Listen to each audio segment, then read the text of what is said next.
ये लाइज और हिपोक्रेसी की जो राजनीति है उसका मैं एक एग्जांपल देता हूं कि कैसे वोटर्स रिस्पॉन्स कर रहे हैं, स्पेसिफिकली कर्नाटका के वोटर्स।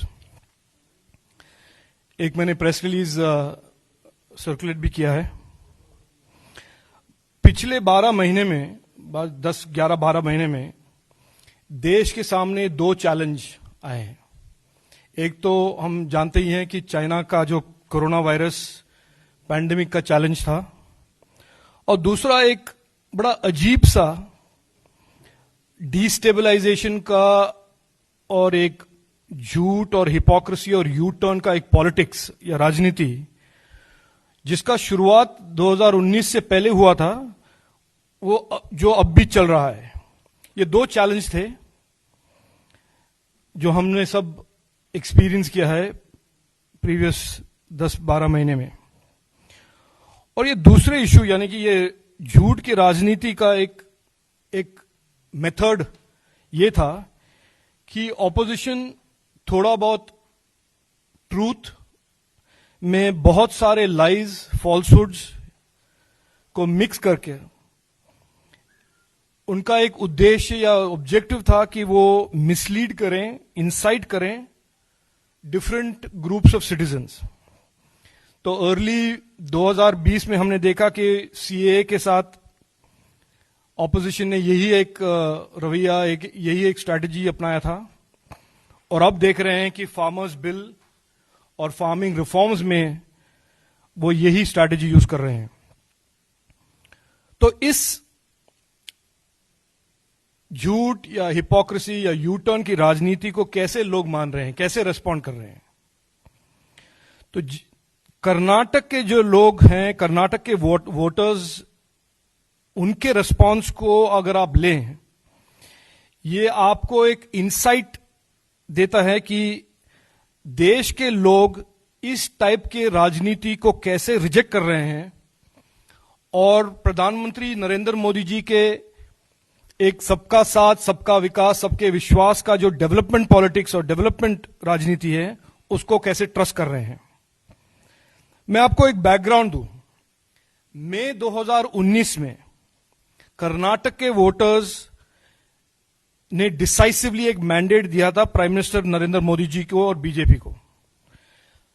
51.38% वोट शेयर से 28 लोकसभा सीट से 25 सीट बीजेपी के कैंडिडेट जीते। कांग्रेस का एक कैंडिडेट और जेडीएस का केवल एक। और याद रखिए कि ये जो 19 में कैंपेन चला था, नेगेटिविटी का, झूठ का, एलिगेशंस का, वाइल्ड एलिगेशंस का, उस बैकड्रॉप में वो रिजल्ट आया था। आज आप फास्ट फॉरवर्ड कीजिए आज के दिन, लोकल ग्राम पंचायत इलेक्शन जो रूरल कर्नाटका का एक रिप्रेजेंटेटिव इलेक्शन है, उसमें जो अभी अभी हुआ है, हाल ही में हुआ है, वोटर्स ने एक डिसाइसिव मैंडेट दिया है बीजेपी को, प्राइम मिनिस्टर मोदी जी के सरकार को, लीडरशिप को। ये इलेक्शंस के बैकड्रॉप, और ये elections were held in the backdrop of the farm bills के बारे में जो फॉल्सहुड्स फैलाया गया था कि फार्मर्स को मिसलीड किया जाए, उस बैकड्रॉप में ये इलेक्शन हुआ था।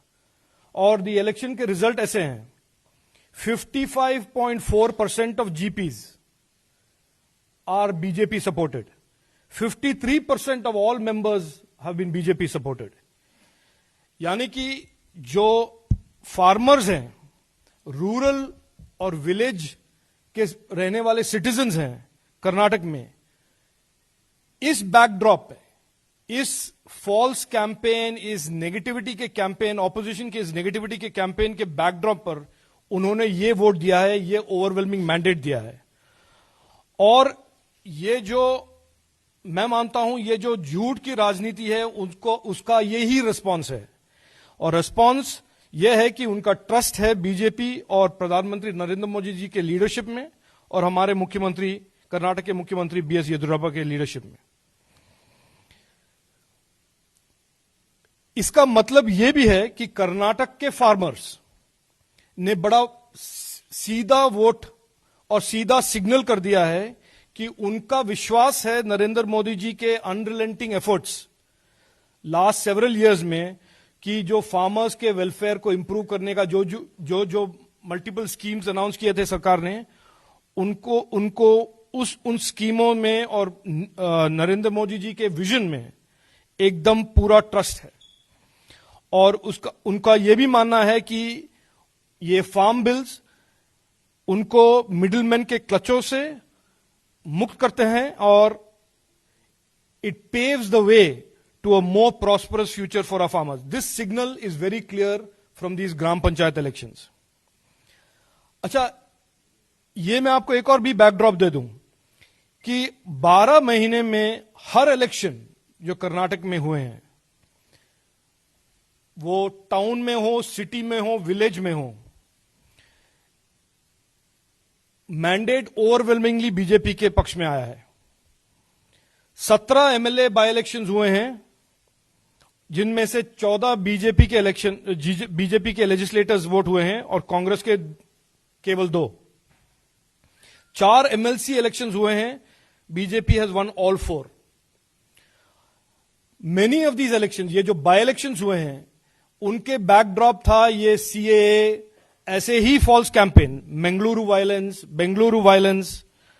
और लेकिन हर बार वोटर ऑफ कर्नाटका ने ये जो राजनीति of lies, violence, you turns and hypocrisy, इसको रिजेक्ट करके प्रधानमंत्री नरेंद्र मोदी जी का एक message of governance and development for all, सबका साथ, सबका विकास, सबका विश्वास, उसमें ट्रस्ट दिखाया है। मैसेज बड़ा क्लियर है। देश के लोग डेवलपमेंट और गवर्नेंस चाहते हैं, वो ट्रस्ट करते हैं प्रधानमंत्री जी के इस नए भारत और आत्मनिर्भर भारत के विजन पे, और रिपीटेडली रिजेक्ट करते हैं इस राजनीति ऑफ झूठ, राजनीति, politics of lies, politics of hypocrisy and you turns. Thank you.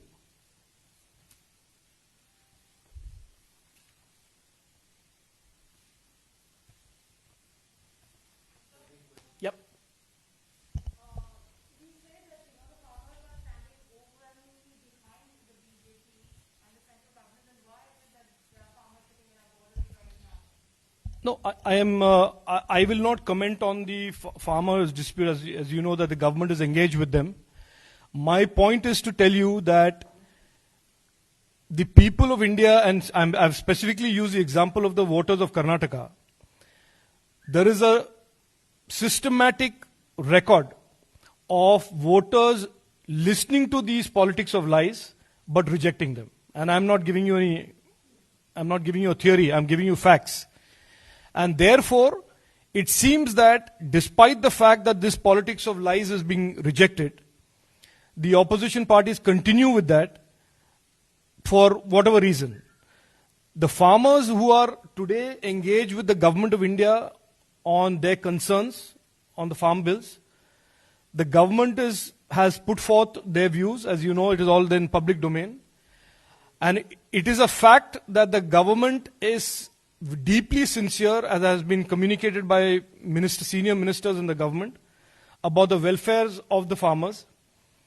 And it is an article of faith which farmers who have not, farmers in Karnataka have decisively embraced, supported and shown trust in.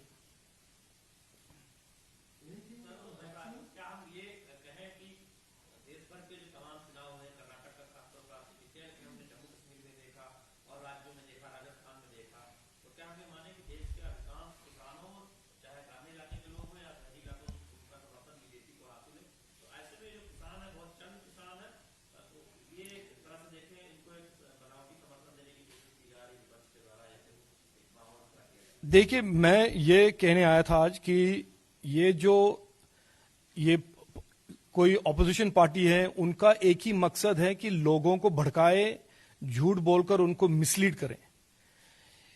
जो लोग farm bill को ठीक से देखते हैं, dispassionately analyse करते हैं, आप समझिए पॉलिटिक्स में नहीं है, वो भी देखते हैं, सभी यही कहते हैं कि ये फार्म बिल फार्मर्स के लिए, उनके फ्यूचर के लिए अच्छा है।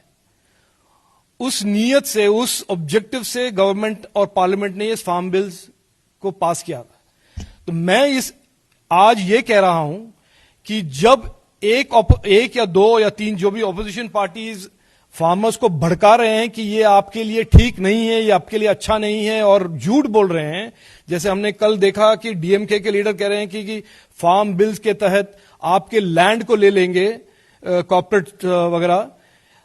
मैं कह रहा हूं कि फार्मर्स देख रहे हैं और समझ रहे हैं कि वो सच क्या है, ठीक क्या है, और जब वोटिंग के टाइम पे उनका मत देने का अवसर होता है, वो वोट देते हैं जो लोग, उसी पार्टी को जो फार्मर्स के वेलफेयर के लिए काम कर रहे हैं, और वो है बीजेपी। तो आपका जो क्वेश्चन है उसका मैंने आंसर ऐसे दे दिया है। No, I am today only addressing this issue on the yes.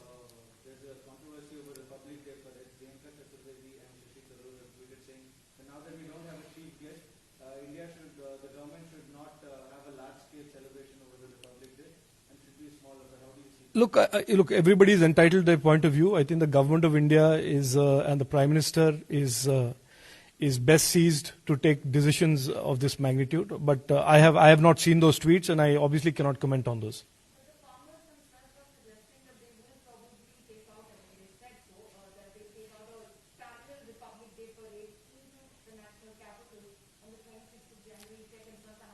Look, my point here was to tell you the facts of, as I see it, on how farmers and indeed all citizens are responding to this trend of politics that mislead and incite people. I'm on that point.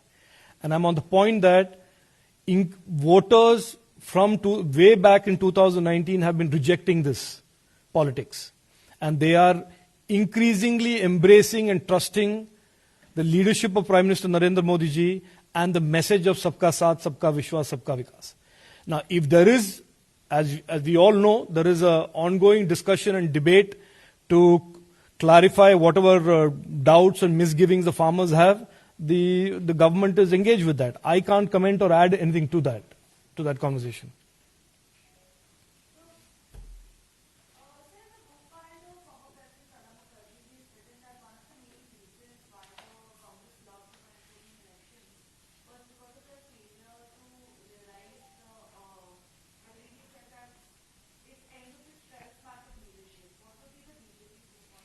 No, I can't comment on that. I have not read the book, but I can tell you that in keeping with what I just said, it seems to me that some political parties don't realize that engaging in a politics of constant lying and constantly trying to incite people with falsehoods is not succeeding for them.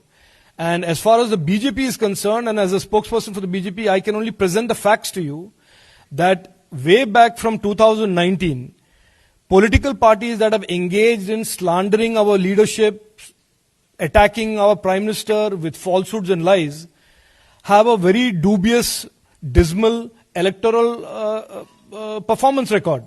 So I am presenting that to you, and I am saying in the context of that even as recently as a few weeks ago, the farmers of Karnataka, a state which has a significantly large agricultural population, despite all these falsehoods, have voted overwhelmingly for a leadership and a party that they believe they can trust to look after their interests, their welfare, and their future prosperity.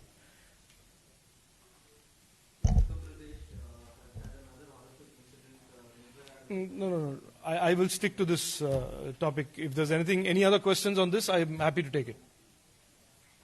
Okay? Thank you.